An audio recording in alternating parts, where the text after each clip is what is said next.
Welcome to A Taste of Her, Sweet and Spicy Sapphic Short Stories by Tiana Warner. These Glittering Treasures. While my crew works to moor the Santiago, an impressive galleon we borrowed from the Armada 3 months ago, I hop onto the creaking dock with a pistol in hand. Swaying with the waves, I inhale deeply, a grin on my lips. The tropical air is thick and warm, teasing me with the smell of spices, sugar, and other luxuries. It's good to be back. Of all the towns in the Spanish Main, there's something seductive about this one's treasures, charm, buildings, and yes, the people. While my first mate, Diego, pays off the harbor master with silver, I stride past a few fishing vessels and pause to steady my feet on the firm ground. "Take what you can until I give the word, boys," I shout, waving my pistol. "Gold, liquor, food, and don't forget soap this time, for God's sake." My crew rushes onto the land with cheers and roars, ready to pilfer as much as this town has to offer. "Aye, Captain!" As they rush into the streets, civilians notice their guests and run for cover in the brick and wood buildings. Screams, barking dogs, and braying mules rise in a chorus. I'm keen to be rid of the boys for a while. I love them like brothers, and, like any good siblings, they annoy the hell out of me. In the long days at sea, I often wish for the company of other women. But, unfortunately, few who are sane choose a life of piracy. While panic erupts, I dash through the streets to my familiar target, the extravagant brick towers that make up the House of Mendez. My heart pounds with the anticipation of what's inside. I shoot the lock on the door with a clang of metal on metal, then kick the door open with a flourish. "Lovely day for a pillage," I sing. "Miss me?" The house's 3 servants clamber back, their expressions taut with surprise. One of them drops a pile of washing. Before they get any ideas about a show of courage, I walk inside and fire a shot into the ceiling. "Everybody out! Come on!" Wood fragments shower down and the servants flee into the street, screaming. Beneath the residual gunpowder, the home smells mouth-watering, like freshly baked cake. I'll have to remember to grab something to eat on the way out. Nobody else comes to meet me. My lips curl into a grin. If the man of the house isn't here, that gives me time. I race up the stairs, checking in every room, before arriving at a closed door. I draw a breath, ready my pistol, and enter. The bedroom is the same as I remember it, from the gold cushions on the bed to the ornate dressing screen. A young lady stands beside the writing desk at the back of the room, her delicate hand gripping the back of a wooden chair. My stomach swoops, a sensation like cresting a wave at sea. She's in a black dress with gold embroidery, which flatters her tan skin and dark hair. But I will never understand fashion. The bodice gives her waist a tantalizing shape, and the ornamentation is lovely. But the dress has so many layers of skirts that it hides her shape from the waist down. Women's legs should not be hidden. If I were responsible for fashion, we would all be in trousers. Señorita Antonia. I lower my pistol and shut the door behind me. What a lovely surprise. Antonia laughs, a glint in her emerald eyes. "Captain Lucia, how convenient that you've arrived when my parents are out." I step closer, lucky timing. She lifts an eyebrow, stepping back until she's leaning against the desk. Or planned. I grin, then remember my courtesies and bow. "You look ravishing today. And you look like you've been at sea for a while." I lift my chin and run a hand down my sand-colored braid. "That may be true, but I'll have you know that I bathed this morning for the occasion and am wearing my finest attire." So it would seem. Isn't that my dear cousin Carlos's jacket?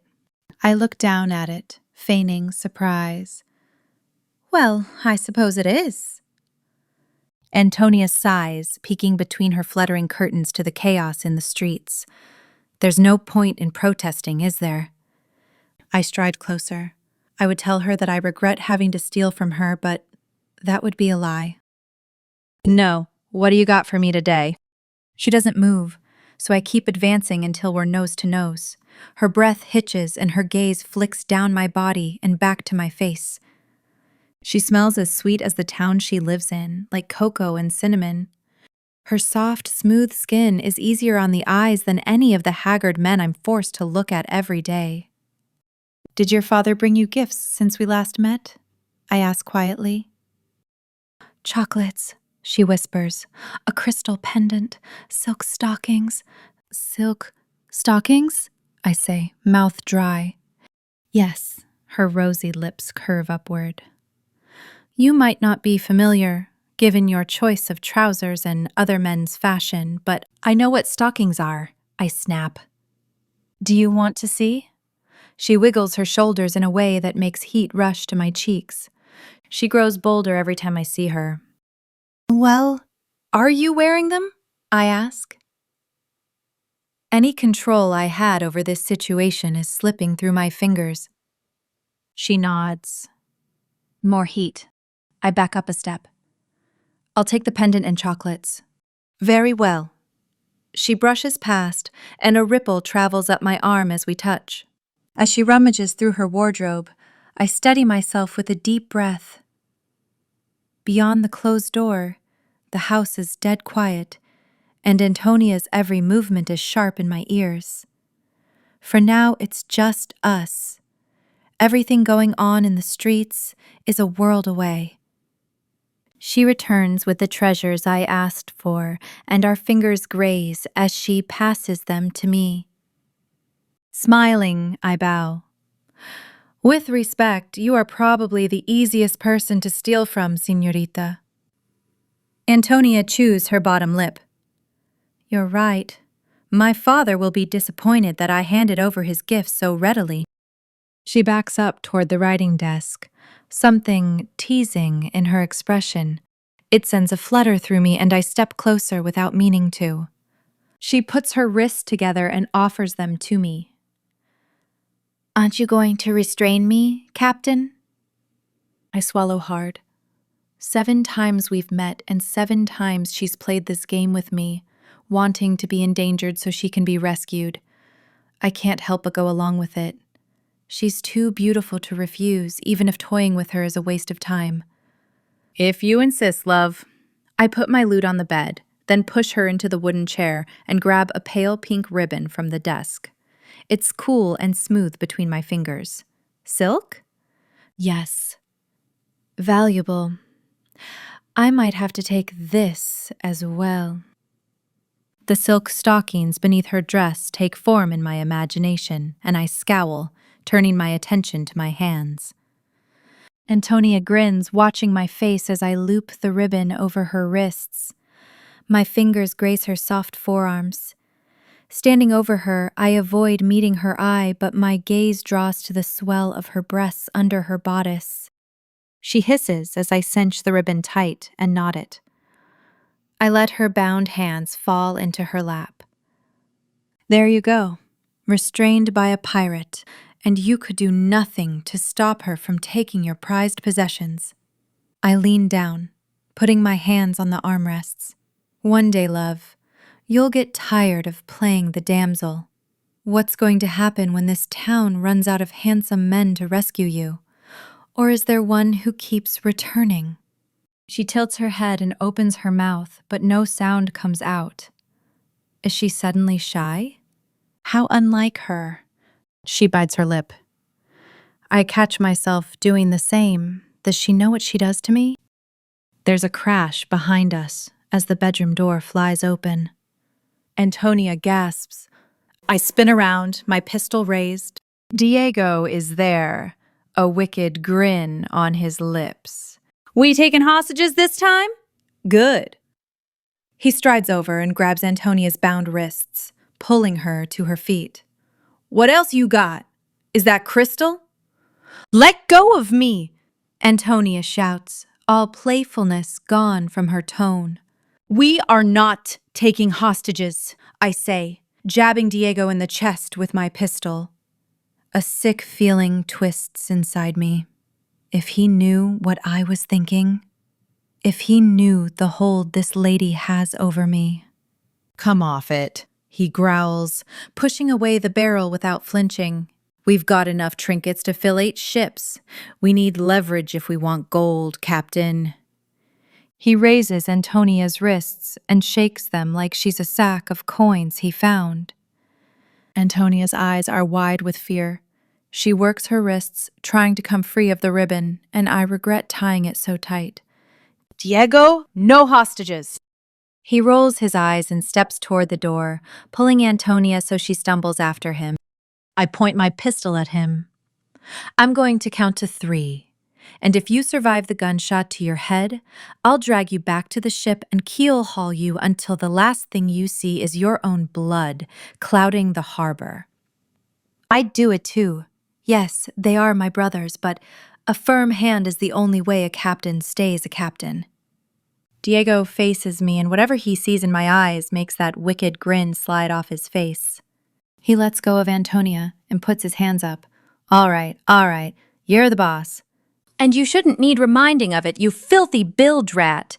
Get outside and find some of those trinkets you think you're too good for. I'll be out soon. Diego stomps away, and I slam the door behind him and lock it. The moment his footsteps retreat down the stairs, I holster my weapon and rush to Antonia's side. I'm so sorry, I say, fumbling with the ribbon. Are you okay, love? She stares at me, calm and steady. Captain Lucia, I never understand you. You're a pirate. You're supposed to pillage, not rescue the damsel. I meet her emerald eyes and silently curse my heart for skipping a beat. I cast her a teasing grin. So, you admit it. You love being a damsel. Well, yes. When I act a certain way, men dote on me and buy me everything I ask for.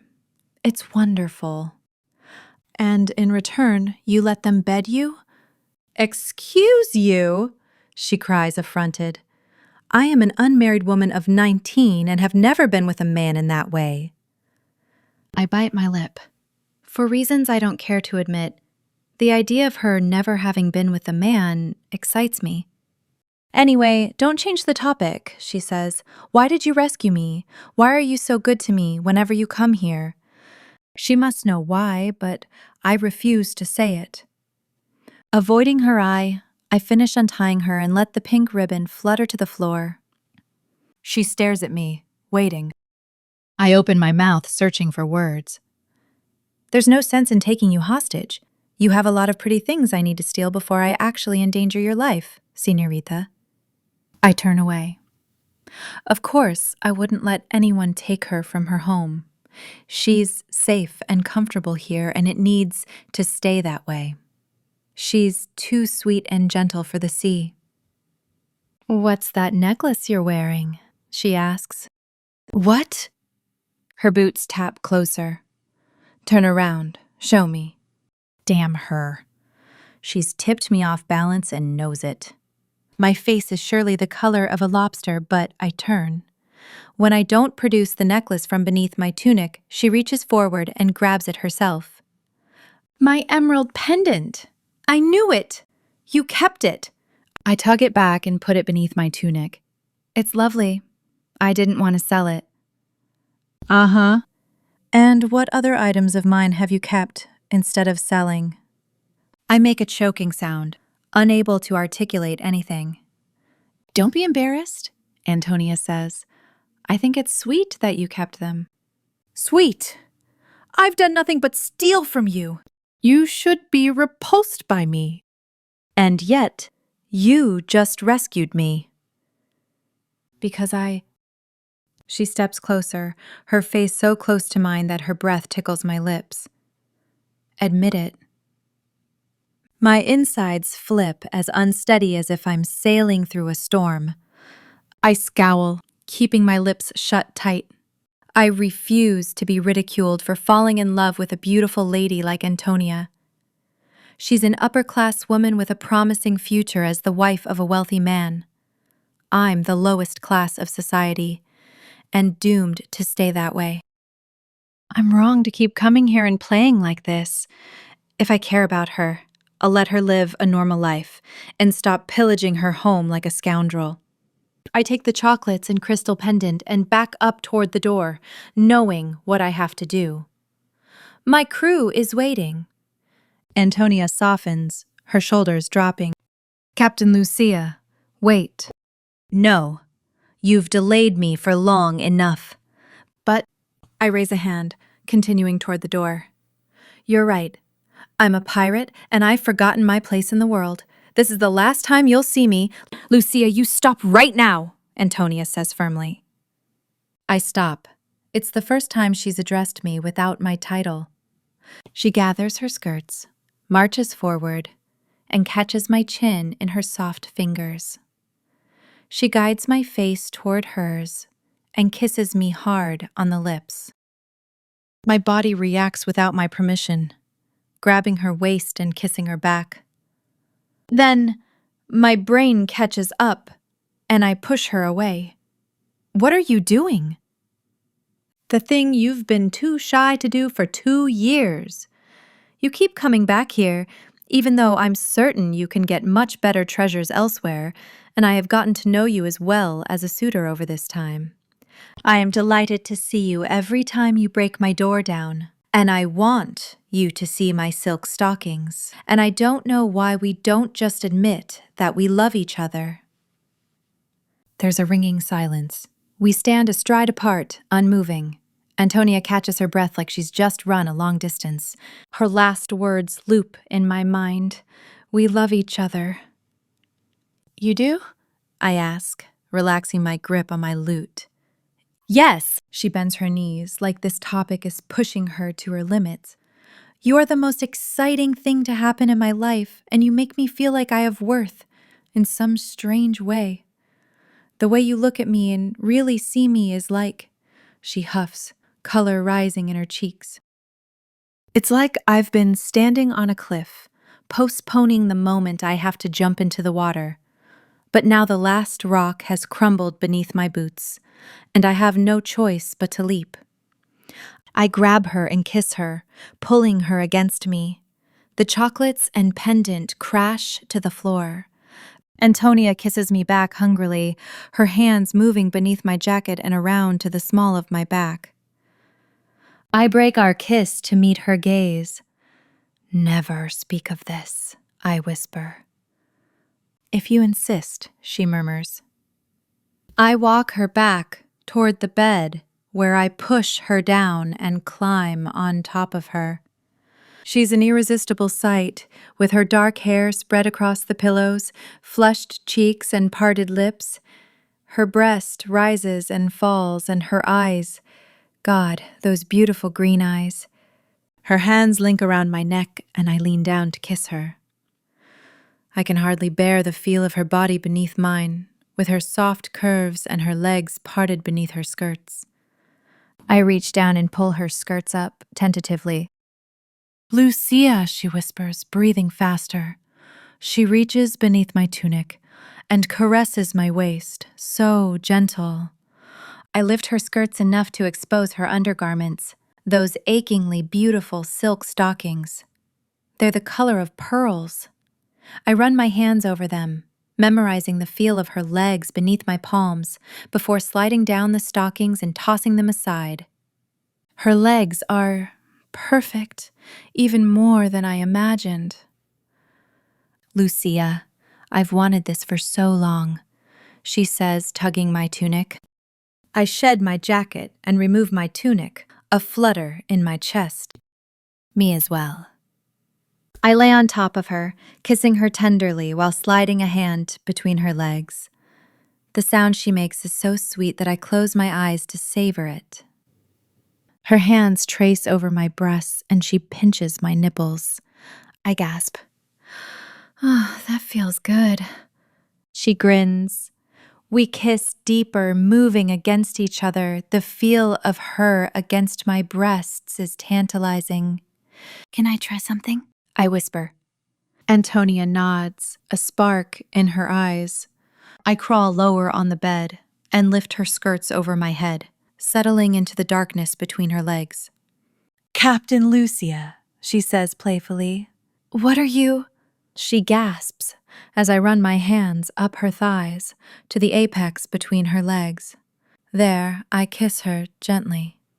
She cries out and satisfaction surges through me. I close my eyes and kiss her again. I lick her up and down, side to side, until she trembles and goosebumps ripple up her legs. Lucia, I didn't know anything could feel so amazing, she says, gasping. I lick her faster, lost in the taste of her and the feel of her legs around me. Heat coils inside me. I push her thighs apart, moving my tongue faster. Her moans grow louder, and soon, oh, Lucia, She shivers and calls out loudly enough that I'm sure people must hear us in the streets. I surface from her skirts and lay beside her, grinning. Her hair is a mess, like she's been pulling it, and her cheeks are flushed. Where did you learn that? She asks, panting. I've sailed to every corner of the earth, love. The things I've heard about on my travels would make you blush. But I admit, I've imagined trying a few of those things on you. She props up on her elbows. Oh, what else have you wanted to try? I grin and roll onto my back, pulling her on top of me. If you're fine with my crew ransacking the town for another hour or two, I can show you. The end. Thanks for listening. Please subscribe to support these stories, and so you never miss a new release. You can find all of Tiana Warner's Sapphic romance books on her website at tianawarner.com.